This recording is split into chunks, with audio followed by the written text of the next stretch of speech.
첫 코너는 한 주간 시청자들이 관심을 가졌던 MBC 관련 이슈들을 뽑아서 확인해보는 시청자 픽 시간입니다. 관련 키워드 먼저 살펴볼게요. 데뷔, 생존 전략, 국내 최초, 1주년. 다양한 키워드 중에서 먼저 생존 전략부터 확인해 보겠습니다. 이승환 위원이 준비했죠? 예, 지난 3일 새롭게 돌아온 MBC 다큐멘터리 다큐플렉스 관련 키워드입니다. 다큐플렉스에선 코로나19 이후 달라질 미래를 조망하고 비대면 시대에서 살아갈 인류 호모 언택트의 생존 전략을 소개했습니다. 모든 것이 달라졌습니다. 감염을 막기 위해 거리를 두고 전염을 막기 위해 접촉을 피해야 하는 신인류. 우리는 호모 언택트입니다. 두려운 오늘, 그리고 막연한 내일. 비대면 시대엔 무엇이 사라지고 무엇이 새로 생겨났을까요? 원격 근무라고 하면 굉장히 최첨단의 무슨 극소수가 시행하는 지구 건너편의 이야기라는 인상을 굉장히 많은 분들이 가지고 계세요, 실제로. 그런데 생각보다 이미 우리 삶에 원격 근무라는 게 깊이 스며들어 있다는 거를 저도 다큐멘터리를 만드는 과정을 통해서 알게 된 거죠. 우리가 코로나가 처음 터졌을 때에는 사회적 거리두기를 강하게 했죠. 집안에서 답답하게 생활하다 보니까 자연이 그리워졌습니다. 아파트에서 자연을 만날 수 있는 사적인 공간이 필요해지는 거죠. 근데 고도 성장 시대에 맞춰서 표준화되고 대량 생산되는 그 한국의 아파트들이기 때문에 사실 중산층들은 모두 방 3개짜리 30평대 아파트에 똑같이 살고 있습니다. 공간의 디자인을 바꾸면 사회가 바뀌는 겁니다. 디지털 트랜스포메이션의 뜻은 인류의 삶의 공간이 이 디지털 공간으로 이동했다. 요새 개천에서 용이 나오냐 안 나오냐 뭐 이런 걸로 사람들이 말이 많은데요. 여러분, 요새는 개천에서 용이 나오는 게 아니라 아무 데서나 용이 나올 수 있는 시대가 되었습니다. 언택트 시대를 살기 위해 준비해야 하는 표준, 그 첫 번째 출발은 사실 마음의 표준이 바뀌어야 하는 겁니다. 우리가 만들어갈 공존의 역사가 기대되는 지금은 언택트 시대. 우리는 그 시대를 살아갈 신인류, 호모 언택트입니다. 비대면 시대에 등장한 새 인류, 호모 언택트의 미래를 이야기한 이번 방송, 위원들은 어떻게 봤을까요? 이 호모 언택트는 아마 이 시기에 가장 필요했던 주제가 아닌가 싶습니다. 원격 근무 또는 재택근무란 말이 올해 우리가 가장 많이 들은 단어 중에 하나일 텐데요. 사실 그럼에도 불구하고 어떤 구체적인 방법들이 잘 떠오르지 않는데 이번 이 프로그램에서는 그 실제로 오프라인 사무실이 없는 15명 정도 규모의 회사 이야기, 그리고 또 앞으로 올 이런 일들을 대비해서 실험을 해보고 있는 대기업 어느 부서의 이야기, 이런 것들을 보여주면서 시청자 입장에서는 좀 더 현실적으로 느낄 수 있게 해줬던 점이 좋았고요. 특히나 세 분의 그 전문가들의 어떤 강연 형식을 다큐멘터리 포맷 안에 이렇게 끌어들였다는 점에서 독특하기도 했습니다. 코로나19가 이제 장기화되면서 어떻게 살아가면 좋을지에 대해서 좀 질문을 줬던 프로그램이라고 생각이 들어요. 이 상황이 사실 굉장히 힘든데 좀 긍정적인 시선으로 좀 그려냈다는 것도 좀 의미 있다고 봤고요. 사례들을 보여주면서 요즘 시대 모습과 과거의 어떤 출퇴근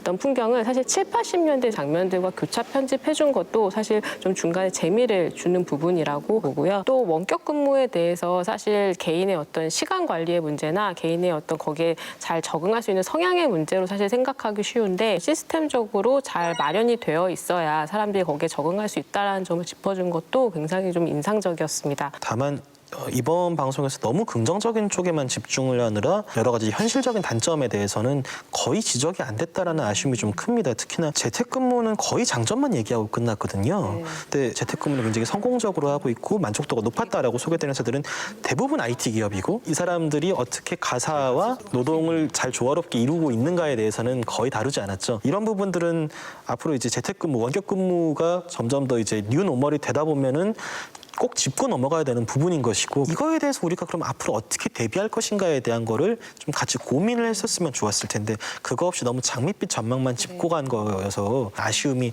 좀 진하게 남는 회차였습니다. 네, 언택트 시대의 원격 근무로 인한 변화를 쉽고 재미있게 보여준 점은 긍정적이었지만 함께 고민해야 할 지점도 제시했으면 어땠을까 하는 의견들이 있었습니다. 특히 이번 방송은 MC와 강연자가 등장하는 구성이 눈에 띄었는데요. 프리젠터 박혜진의 활용과 또 강연자가 화두를 던질 때 등장한 흑백 화면 구성에 대해서는 어떻게 생각하세요? 저는 이제 박혜진 씨 이미지 자체가 조금 부드럽다는 느낌이 들더라고요. 근데 흑백 화면으로 바꿔주니까 좀 더 카리스마 있게 느껴지고 하는 이야기에 좀 더 집중할 수 있는 좀 몰입도를 느꼈던 것 같아요. 그래서 흑백 화면이 장면 전환이나 이 주제를 바꾸는 데 있어서 굉장히 좀 잘 쓰였다. 저는 그렇게 봤습니다. 또 하나는 이제 박혜진 씨가 이렇게 정장을 입고 움직임이 별로 없이 이렇게 굉장히 정돈된 모습으로 이야기를 진행하잖아요. 그것이 다큐멘터리가 가져야 되는 객관성 또는 그 냉철한 시선 이러한 것들을 표현해 주는데 굉장히 적합했다는 생각이 들어요. 흑백 화면에 있어서는 우리가 이제 이렇게 고화질 시대 아주 그 선명한 그 컬러 화면을 보면 좋지만 사실은 그것 속에 감춰져 있는 본질들을 못 보게 되는 경우가 있잖아요. 그래서 아마 이 제작진 입장에서는 이 흑백 화면을 통해서 이런 주제의 본질을 조금 더 접근해 갔으면 하는 바람들을 이런 방식으로 담아내지 않았나 해서 시각적인 차별화와 의미적인 부분에서 저는 다 좋았던 선택이 아니었나 싶습니다. 네. 다음 키워드 확인해 볼게요. 1주년, 이건 무엇과 연관된 키워드죠? 네, 이건 9월 1일 방송된 공부가 뭐니와 관련된 단어입니다. 1주년 특집으로 꾸며진 이날 방송에서는 그동안 공부가 뭐니를 통해 솔루션을 받은 아이들이 어떻게 달라졌는지 그 모습들을 살펴보는 시간을 가졌는데요. 특히 방송인 설수진 씨 가족이 6개월 만에 다시 출연해서 변화된 자녀의 모습을 보여주면서 놀라움을 안겨주었습니다. 4학년 때 이 정도를 공부해야 된단 말이야? 왜 이렇게 두껍냐? 아예 정말 빈둥빈둥하고 있어요. 굉장히 큰 화제가 됐었죠. 너무 귀여우니까.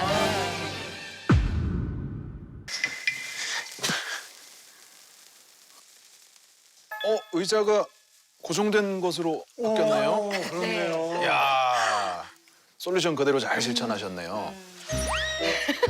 전 저렇게 놀 줄 몰랐어요. 제가 다 뿌듯한데요. 네, 진짜. 사람 요즘 무슨 과목이 제일 좋아? 시옷 히읗.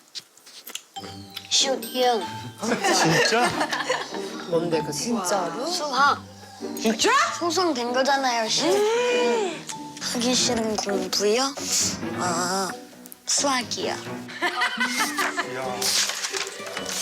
맞아. 수학 문제집은 펼쳐보질 않았어요. 깨끗해요. 그러니까 놀라운 변화인데요. 너 옛날에 못했던 이유가 구구단을 까먹어서 그런 거잖아. 근데 일주일 만에 완벽하게 다 외워버렸잖아, 다시. 수학 공부를 훨씬 더 잘했으면 좋겠단 마음에 구구단을 외우고 이제 한 거예요. 설아, 요즘 수학은 뭐가 제일 재밌어? 답이 쿡쿡 나오는 건 뭐야? 어떤 거 나올 때 제일 재밌어? 도형. 도형?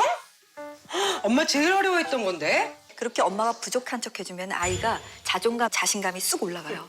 좋은 방법. 아, 그래요? 네. 칭찬보다 센 게 리액션이거든요. 도형이 뭐가 재밌어? 엄마 유전 닮아서 잘하는 거예요. 엄마도 띄워줘. 오늘 방송은 이거 뭐 찍을 이유가 없어 보이는데요. 설현이가 요즘 꿈이 생겼어요. 수학을 좋아하고 그다음에 도형을 좋아하고 그다음에 뭐 게임에서 맨날 건축을 하거든요. 그러더니 갑자기 엄마 나는 건축사가 되고 싶어요. 이런 얘기를 하는 거예요. 이제 새로운 희망이 조금 생겼죠. 네. 1주년 특집 방송을 본 시청자들의 반응은 어땠어요?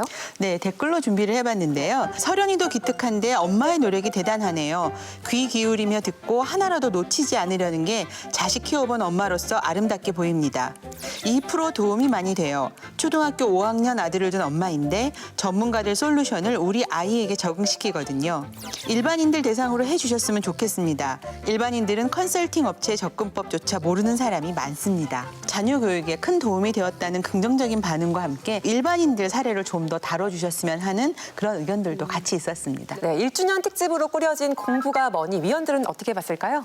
이번 방송에서는 솔루션 이후에 그 설현이에게만 집중되기보다는 좀 가족의 이야기로 좀 확장됐다라는 점이 장점이라고 좀 보고 싶어요. 그러니까 예를 들어서 영어 대회를 준비하는 입장에서도 그 설현이와 함께 엄마가 계속 처음부터 끝까지 좀 함께하는 모습을 보여주고 그다음에 솔루션 이후에 어떤 아빠가 뭐 직접 문자를 어떻게 보내고 주말에 시간을 보내는 모습을 보여주면서 훨씬 친밀감이 높아진 어떤 그 가족의 모습을 보여준 것이 사실 아이를 위해서는 부모도 함께 노력해야 되고 거기에 참여해야 된다라는 걸 한번 상기시키는데 굉장히 효과적인 어떤 화면들이었다라고 생각이 들어요. 회차를 거듭하면 거듭할수록 조금씩 아이들 스스로 꿈을 찾아가는 거에 초점을 이동을 하고 부모의 역할은 옆에서 아이들을 얼마나 효과적으로 서포트 역할을 수행하는가 알려주는 프로그램으로 조금씩 이동하고 있다는 생각이 들거든요. 이번 방송에서도 단순히 그 설현군이 어떻게 하면 좋은 성과를 낼 수 있을 것인가에만 초점을 맞추는 게 아니라 앞으로 성장하고 살아가면서 어떤 태도로 세상을 좀 살아갈 것인가에 대해서 조언을 해주는 게 많아서 좋았거든요. 내가 지금 당장 뭔가 잘 못해서 약간 좌절을 하고 있을 때 그거에 너무 이제 분해하지 않고 다시 차근차근 쌓아 올라가는 과정을 알려줘라. 이런 식의 조언들은 이게 단순히 학습에만 필요한 것이 아니라 사실 인생 살아가면서 하는 모든 도전에 다 필요한 자세잖아요. 이런 방향으로 간다라면 나중에 정말 이 프로그램 진짜 좋은 프로그램으로 기록에 남을 수 있겠다라는 생각을 좀 해보게 됐습니다. 저도 마찬가지인데 이 공부가 뭐니는 획일화된 그 길 위에 아이들을 놓는 것이 아닌가. 공부마저도 연예인 가족들을 등장시켜서 예능화시키는 것이 아닌가 이런 많은 걱정을 했는데 1년의 시간을 지나고 보니까 공부가 뭐니라는 프로그램이 끊임없이 그런 점들을 개선해가면서 극복해왔다는 것 그것이 굉장히 좀 칭찬해주고 싶은 부분이고요. 옛 어른들이 아이 하나를 키우려면 한 동네 사람이 다 동원돼야 한다고 했듯이 지금 이 설수진 씨 가족의 이야기는 이제 주로 이제 부모가 무슨 역할을 해야 되느냐 얘기가 집중되어 있지만 확장시켜 본다면 우리가 아이들을 위해서 무엇을 할 것인가로도 생각해 볼 수 있을 것 같아요. 네, 앞으로도 공부가 뭐니를 통해서 유용한 교육 정보들이 더 많은 시청자들에게 전달될 수 있기를 바랍니다. 다음 키워드 살펴볼게요. 국내 최초, 이건 어느 프로그램과 연관된 단어죠? 네, 지난 6일 방송된 MBC 다큐 프라임 관련 단어인데요. 안산 갈대 습지를 주제로 한 이날 방송에서는 5년간의 관찰과 1년에 걸친 끈질긴 잠복 촬영으로 국내 최초이자 최대 인공 습지인 안산 갈대 습지의 생생한 모습을 담아내며 감동을 전했습니다. 물을 품은 땅이 바다와 만나 또 하나의 우주가 되었습니다. 멸종 위기에 처한 녀석에겐 무엇보다 소중한 가족을 만들어줬고 추운 겨울을 나면 다시 긴 비행에 나서야 했던 새들을 정착하게 했죠. 때론 달콤하지만 냉혹함이 지배하는 세상. 야생의 공간에서 펼쳐지는 우리 이웃들의 이야기를 만나봅니다.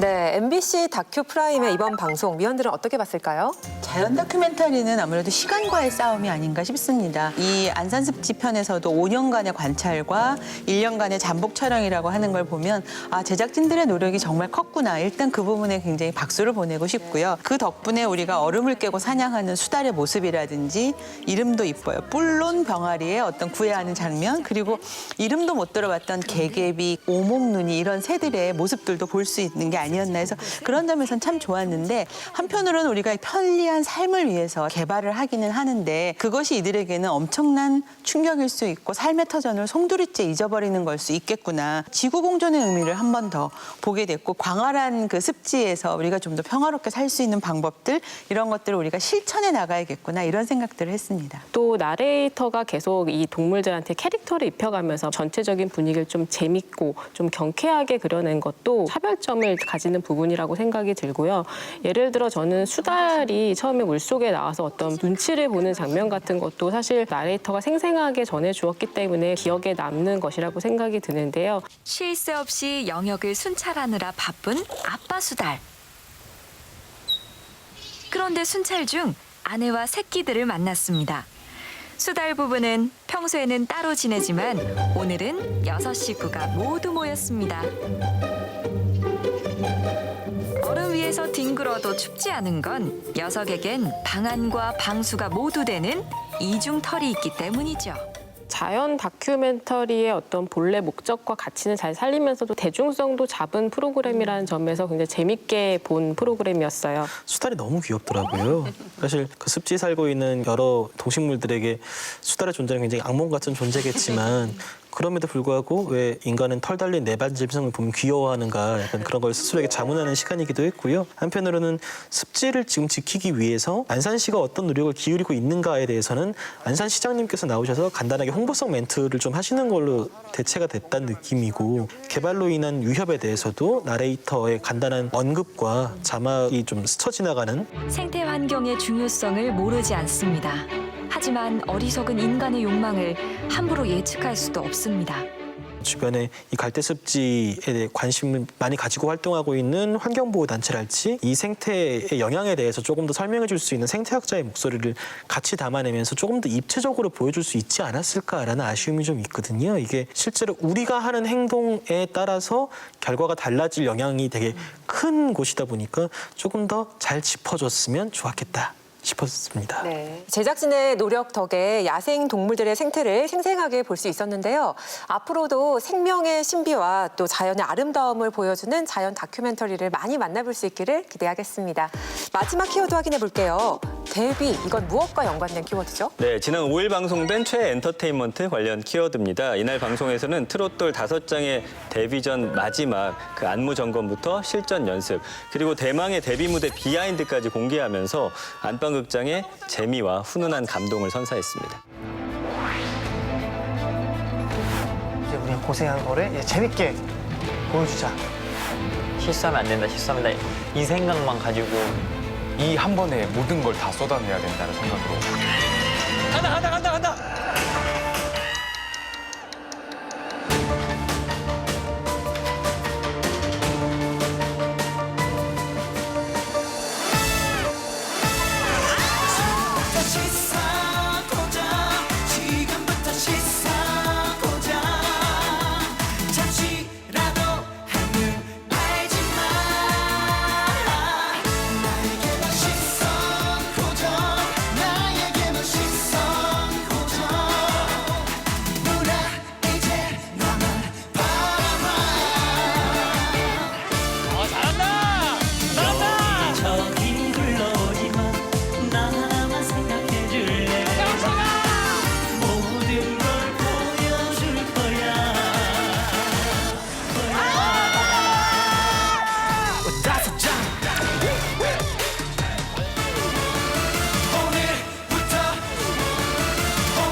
잘해줘서 너무 감동받았고 그래요. 그러니까 막 내가 100번 하는 게 편하겠다 마음이 하는 생각. 굉장히 절실했구나, 부담이 많았구나가 보이더라고요. 그래서 나중에 지나고 보면 야, 그게 보통 일이 아니었구나라고 느끼는 제일 좋은 날이 됐으면 좋겠어요, 오늘이. 네, 시청자들의 반응은 어땠나요? 네, 댓글 준비해봤는데요.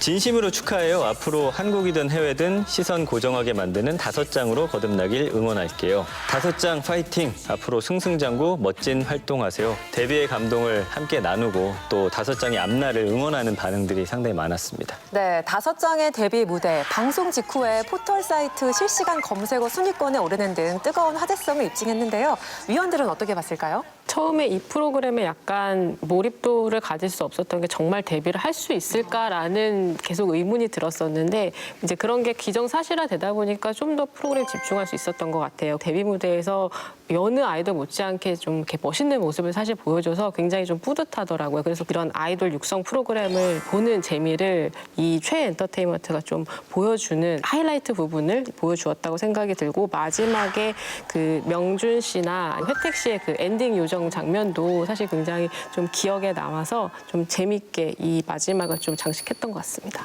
보시는 분들마다 좀 다를 수 있겠지만은 저는 이 프로그램에서 첫 화부터 사실은 최애로 찍어놓은 멤버가 있었어요. 이제 장윤정 회장이 제일 먼저 찾아가서 우리 같이 해보자라고 설득을 했던 박형석 씨가 첫 화부터 좀 시선을 끌었는데 구성진 창법은 구사를 굉장히 잘하지만 아이돌로서의 어떤 끼를 얼마나 발산할 수 있을지에 대해서는 좀 미지수인 상태였던 것이죠. 저는 최애 엔터테인먼트를 그가 무대로 가기 위해서 되게 절차탕마해가면서 성장해가는 과정으로 좀 봤어요.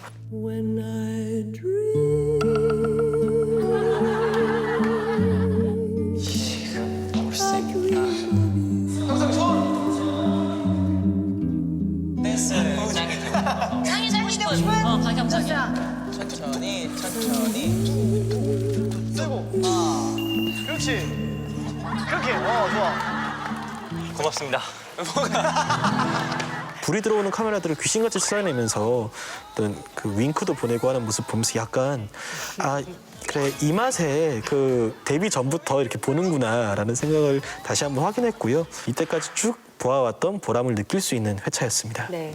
다른 이제 이런 오디션 프로그램 같은 경우는 데뷔 무대 할 때 아이돌 이 준비하는 그 사람들의 긴장감을 좀 크게 느낄 수가 있는데 이건 장윤정 씨가 본인이 뽑았기 때문에 이걸 기다리는 데뷔 무대에서 함께 긴장하는 모습이 보이니까 이 양쪽에서의 그 긴장감이 보는 사람으로 하여금 그 긴장감을 좀 더 배가시키는 효과가 있더라고요. 결국에는 이제 잘 마무리됐을 때 그 안도감이라든지 각자 멤버들 응원하는 팬들에게는 좀 가장 좋은 선물이 아니었을까 생각이 듭니다. 네. 한 주간의 MBC 이슈를 살펴보는 시청자 픽. 다음 주에도 새로운 이슈들로 만나 뵙겠습니다.